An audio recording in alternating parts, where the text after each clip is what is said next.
Not sure if this is the right place to post this, but something weird has been happening in my building for the last couple of weeks. I live alone in a small apartment. It's just a quiet place on the third floor. My neighbor across the hall is an older guy named Mr. Mara. We don't really talk much, just the usual good morning in the hallway. About 2 weeks ago, I found a small package outside my door when I got home from work. There was no sender name, just my address. I assumed it was something I forgot I ordered. That happens sometimes. Inside was a black pen. Nothing special, just a normal pen. But the strange part was the note inside.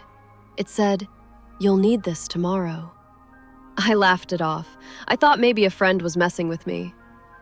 The next day at work, my manager suddenly asked me to sign some urgent documents because the office printer broke and we had to fill them manually.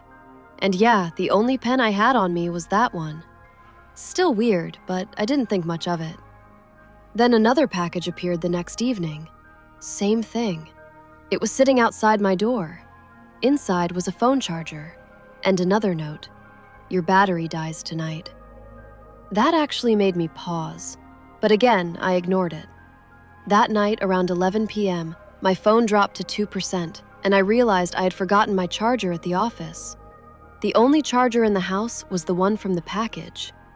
Now I was starting to get curious. So the next morning, I asked Mr. Mara if he had seen anyone leaving packages outside my door. He looked confused. "Packages?" he asked. I told him what had been happening. He just shook his head.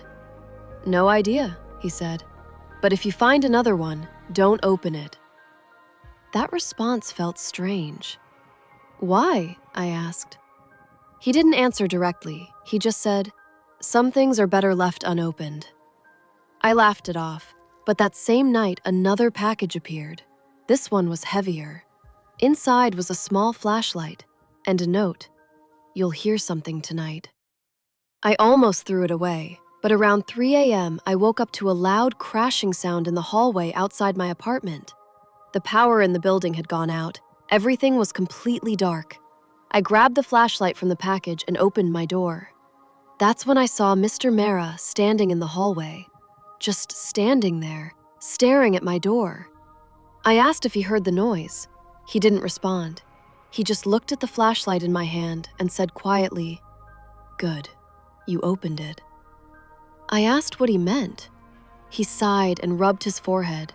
Then he said something that still doesn't make sense to me. "You're getting the packages now." I asked what that meant. He looked at me like he was deciding whether to say it or not. Then he said, "Before you moved in, I used to get them." If you made it this far, you already know that was crazy. Subscribe for more.